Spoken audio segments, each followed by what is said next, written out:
summer.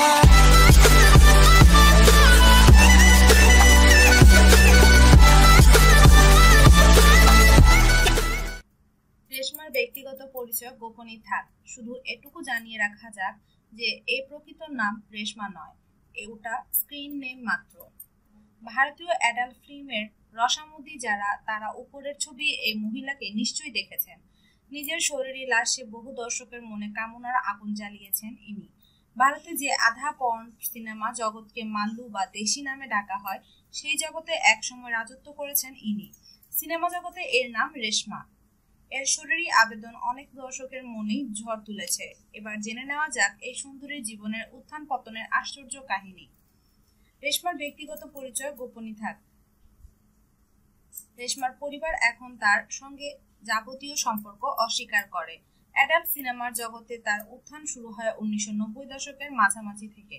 চেয়েছিলেন তিনি মূলধারার ফিল্মের নায়িকা হতে, সুযোগ পাননি। সেই সময়ে কিছু দালালের হাতে পড়েন রেশমা। তাদের কাজ ছিল দক্ষিণী অ্যাডাল্ট ফিল্মে অভিনেত্রী যোগান দেওয়া। টাকার লোভে রেশমা তাদের টোপ গিলতে বাধ্য হন। নেমে পড়েন অ্যাডাল্ট ফিল্মের অভিনয়ে। মাল্য ছবির দুনিয়ায় তখন রাজত্ব করছেন শাকিলা নামের এক অভিনেত্রী।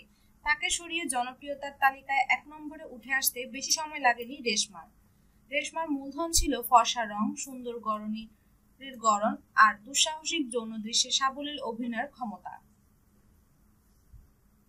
1990 দশকের শেষ দিকে ফিল্ম প্রতি 5 লক্ষ টাকা করে পারিশ্রমিক নিতেন রেশমা, যা সেই সময়ের তুলনায় বেশ বেশিই ছিল।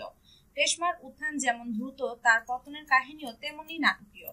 2000-এর দশকে ইন্টারনেট ও পর্ন সাইটের বাড়বাড়ন্তের ফলে ভারতীয় অ্যাডাল্ট ফিল্মের দুর্দিন ঘনিয়ে আসে।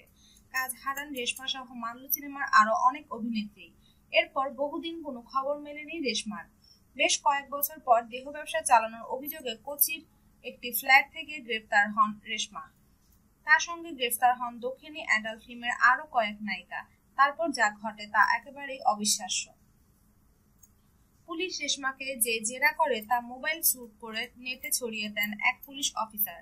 ভিডিওটিতে দেখা যায় রেশমাকে একের পর এক চূড়ান্ত অশালীন প্রশ্ন করেছেন এক পুলিশ, আর বিব্রত মুখে দাঁড়িয়ে রয়েছেন রেশমা। জামিনে মুক্তি পান রেশমা, কিন্তু তারপর কোথায় গেলেন তিনি? এখন তিনি কোথায়? এইসব প্রশ্নের উত্তর অজানা।